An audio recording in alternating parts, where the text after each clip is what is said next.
Grüß euch, ich bin's der Sigi. Heute machen wir mal Burger. Und zwar bayerische Burger. Mit den Birns, alles selber gemacht. Und anfangen tun wir mit den Birns. Das wird ein klassischer Hefeteig, mit dem wir die ganzen Zutaten herrichten und dem wir es dann zusammen und kneten.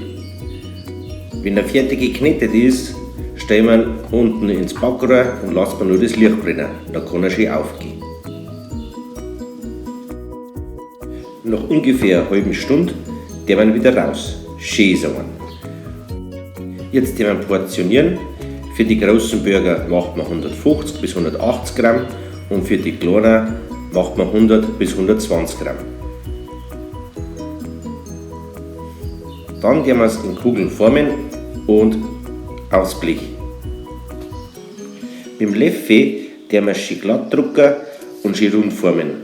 Dann können sie nochmal schön aufgehen. Dann lassen wir es eine halbe Stunde nochmal ungefähr gehen.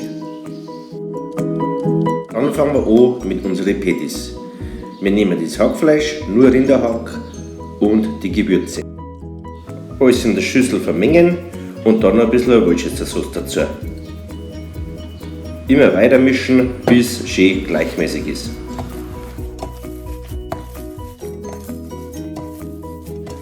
Dann formen wir Kugeln aus unserem Rinderhack zwischen 120 und 180 Gramm. Genauso viel Gewichtsangabe wie bei den Semmeln.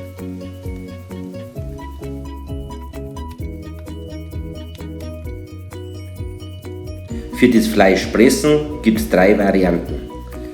Die klassische Plastik, die große in Edelstahl und die, wo kein Geld ausgeben wollen, einfach nur mit dem Teller. Die Kugeln auf ein Pergament drauflegen, Teller draufdrücken und schon haben wir es. Ganz einfach. Genau das so macht man es mit dem Edelstahlring und später auch mit dem Plastik. Warum dass wir mir Backpapier unterlegen, ist einfach, weil man es danach viel schöner aufeinander legen kann und schöner stapeln kann und so im Kühlschrank lagern.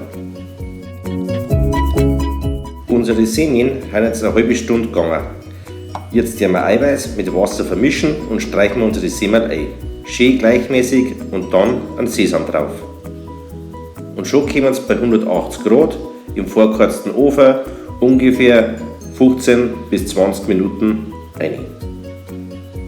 Wunderbar sind sie warm. Dann geht's los mit dem Grillen und Essen. Was jeder nicht tut, bleibt an jeden überlassen. Alles Geschmackssache. Den Rost und die Platten tun wir leicht einölen. Wir machen Burger auf dem Rost und auf der Platten. Dann seht ihr selber den Unterschied. Wir haben das Gefühl, dass uns besser schmecken auf der Platten. Da werden sie saftiger.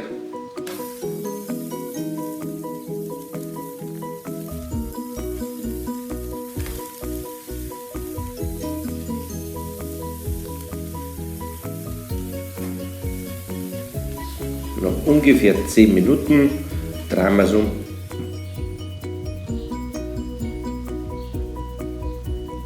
Dann legen wir die Semmeln noch mit dazu, dass sie noch schön resch werden und nach ungefähr 5 Minuten den Käse drauf und lassen ihn ein bisschen schmelzen.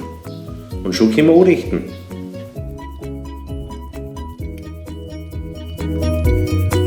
Auf die Semmel ein Tzatziki, ein Salat, Fleisch mit dem Käse und dann Tomaten, Zwiebel und obendrauf noch ein Ketchup oder wie man es will. Ich kann euch bloß sagen, der ist echt lecker. Bis zum nächsten Mal, euer Sigi.